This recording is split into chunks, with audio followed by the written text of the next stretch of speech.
Hi, this is Holly. This is a video of my first attempt at creating a wave swirl soap.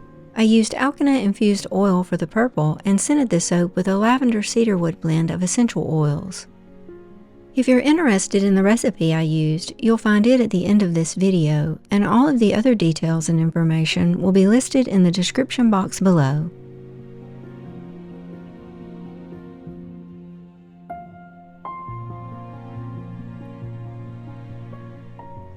To create the purple bottom part of this soap, I prepared some Alkanet infused olive oil by placing the Alkanet powder in a clean jar and then adding the olive oil. Then I placed the jar in hot water for about 2 to 3 hours, allowed it to cool completely in the water, then let the infusion sit for a few days so all the powder settled to the bottom. For the white or cream-colored part of this soap, I prepared some water-soluble titanium dioxide by mixing it with warm water.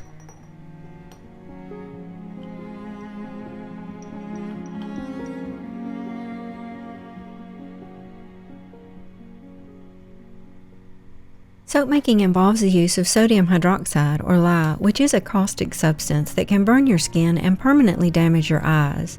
So be sure to work in a well-ventilated area away from children and pets, and follow lye safe handling procedures during the entire soap making process, even while cleaning up.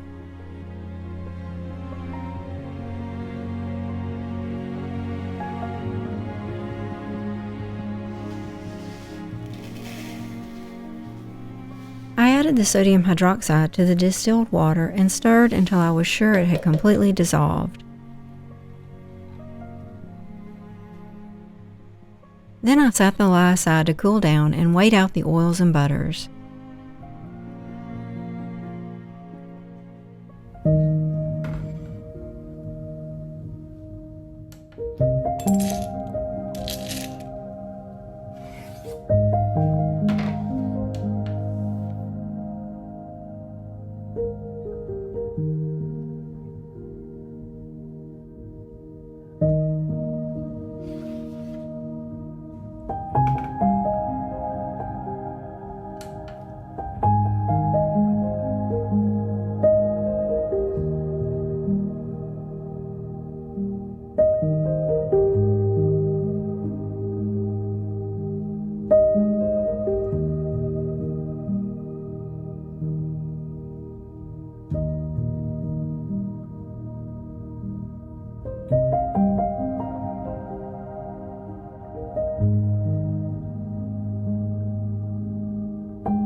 I stopped blending when the oils and lye had reached an emulsion, and then stirred in the essential oils and clay.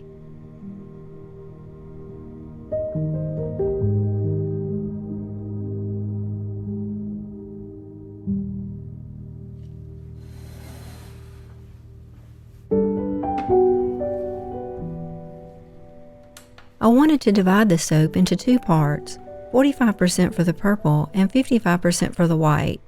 so I determined the weight of the soap by weighing the entire batch and then subtracting the bowl weight.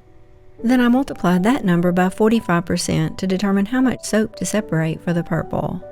This recipe produces about 8 cups of soap, so it basically ended up being 3.5 cups for the purple and 4.5 cups for the top white color. When I make another wave soap in the future, I'll probably do 40% for the bottom and 60% for the top. You'll see later that I end up with some waves that have flat tops. They're probably due to how I poured the soap, but I also think I could have fixed it with just a little more soap. To create the purple, I added 1.5 teaspoons of the Alkanet infused oil per cup of soap. If you're concerned about adding this much oil to your soap, you could always divide the recipe and do an oil substitution in the purple portion, just like I did in my previous rhubarb soap recipe. I'll link it below in case you'd like to see how I did that.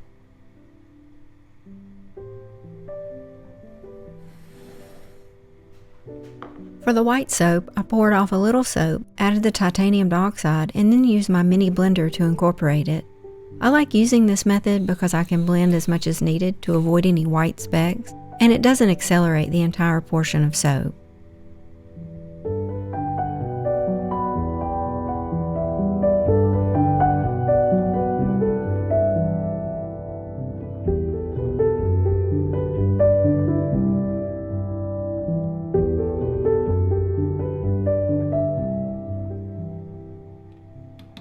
I blended each portion a bit more until they were both at a light trace.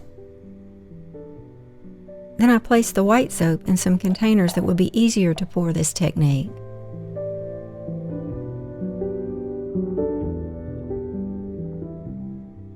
I've learned several ways to create wave swirls, but I wanted to first try creating a simple wave by attempting the technique that Yvonne used to create her amazing ocean wave soap.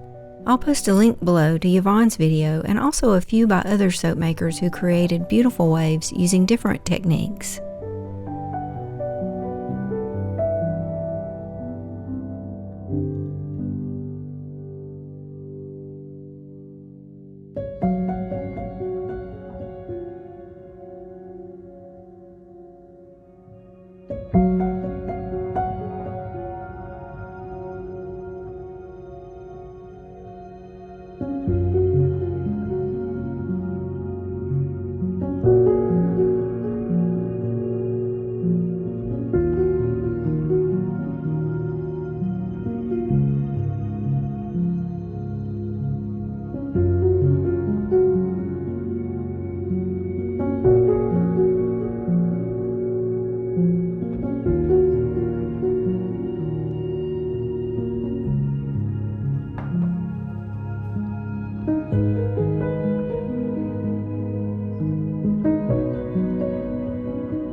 I did oven process the soap to make sure that it went through a complete gel phase.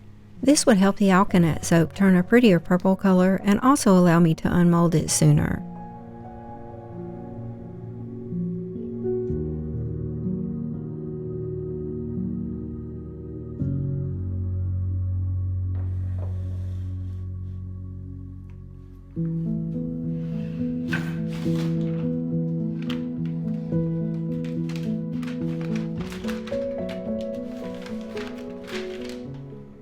I unmolded the soap the next morning and cut it that afternoon. I waited about 24 hours to photograph the soap when the alkanet color had become more uniform.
Since I was making a cold process soap, I left the top of lye set to sodium hydroxide or NaOH.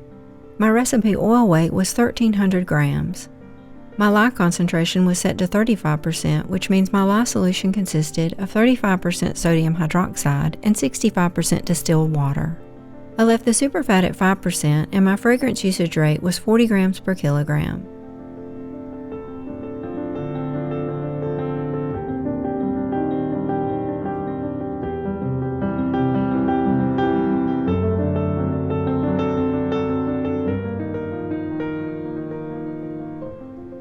Once you have everything entered, you just select to calculate the recipe, then to view or print it. SoapCalc will give you a really nice listing of all of your ingredients, including the amount of sodium hydroxide required to saponify your oils. Thank you so much for watching, and I hope you found something useful here to help you in your soap making.